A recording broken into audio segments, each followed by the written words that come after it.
Coons. Thank you, Chairman Durbin. First, I'd like to start by thanking all the families that are here today, all the parents who are here because of a child they have lost, all the families that are here because you want us to see you and to know your concern. You have contacted each of us in our offices expressing your grief, your loss, your passion, and your concern. And the audience that is watching can't see this. They can see you, the witnesses from the companies. But this room is packed as far as the eye can see. And when this hearing began, many of you picked up and held pictures of your beloved and lost children. I benefit from and participate in social media, as do many members of the committee and our nation and our world. There are now a majority of people on earth participating in and in many ways benefiting from one of the platforms you have launched or you lead or you represent. And we have to recognize there are some real positives to social media. It has transformed modern life, but it has also had huge impacts on families, on children, on nations. And there's a whole series of bills championed by members of this committee that tries to deal with the trafficking in illicit drugs, the trafficking in illicit child sexual material, the things that are facilitated on your platforms that may lead to self-harm or suicide. So we've heard from several of the leaders on this committee, the chair and ranking and very talented and experienced senators. The frame that we are looking at this is consumer protection. When there is some new technology, we put in place regulations to make sure that it is not overly harmful. As my friend Senator Klobuchar pointed out, one door flew off of one plane, no one was hurt, and yet the entire Boeing fleet of that type of plane was grounded, and a federal fit-for-purpose agency did an immediate safety review. I'm going to point not to the other pieces of legislation that I think are urgent that we take up and pass, but to the core question of transparency.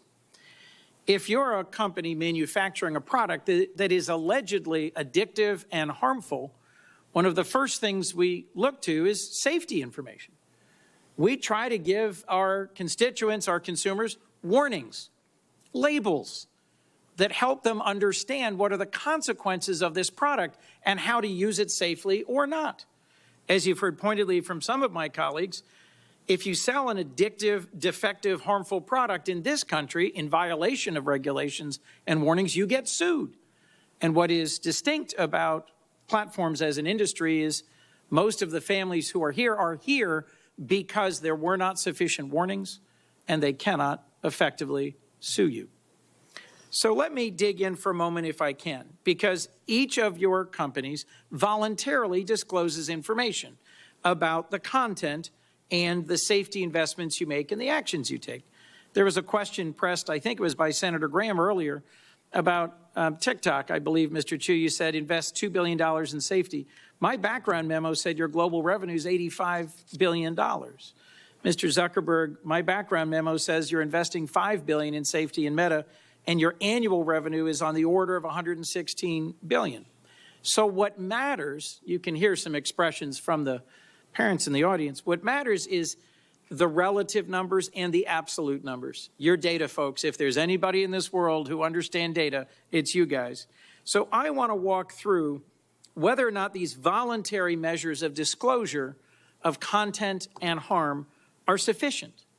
Because I would argue we're here because they're not. Without better information, how can policymakers know whether the protections you've testified about, the new initiatives, the starting programs, the monitoring, and the takedowns are actually working? How can we understand meaningfully how big these problems are without measuring and reporting data? Mr. Zuckerberg, your testimony referenced a National Academy of Sciences study that said at the population level, there is no proof about harm for mental health. Well, it may not be at the population level, but I'm looking at a room full of hundreds of parents who have lost children. And our challenge is to take the data and to make good decisions about protecting families and children from harm. So let me ask about what your companies do or don't report. And I'm going to particularly focus on your content policies around self-harm and suicide. And I'm just going to ask a series of yes or no questions. And what I'm getting at is, do you disclose enough? Mr. Zuckerberg, from your policies prohibiting content about suicide or self-harm, do you report an estimate of the total amount of content, not a percentage of the overall, not a prevalence number, but the total amount of content on your platform that violates this policy? And do you report the total number of views that self-harm or suicide promoting content that violates this policy gets on your platform? Yes, Senator. We pioneered quarterly reporting on our community standards enforcement across all these different categories of harmful content. We focus on prevalence, which you mentioned, because what we're focused on is what % of the content that we take down. So, Mr. Zuckerberg, I'm going to interrupt you, and you're very talented. I have very little time left. I'm trying to get an answer to a question. Not as a percentage of the total, because remember, it's a huge number, so the percentage is small. But do you report the actual amount of content and the amount of views self-harm content received? No, I believe we focus on prevalence. Correct. You don't. Ms. Yacarina, yes or no? You report it or you don't? Senator, as a reminder, we have less than 1% of our users that are between the ages of 13 and 17. Do you report the absolute number of how many images and how often viewed? Posts and accounts that we've taken down in 2023. Yes. We've taken over almost 1 million posts down that in regards to mental health and self-harm. Mr. Chu, do you disclose the number of appearances of these types of content and how many are viewed before they're taken down?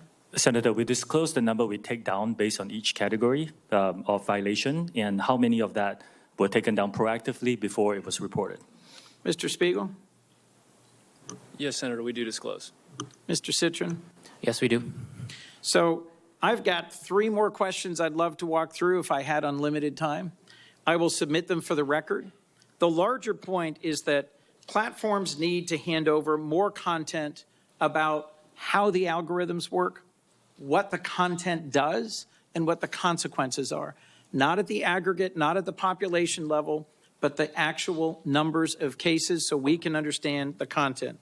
In closing, Mr. Chairman, I have a bipartisan bill, the Platform Accountability and Transparency Act, co-sponsored by Senators Cornyn, Klobuchar, Blumenthal on this committee and Senator Cassidy and others.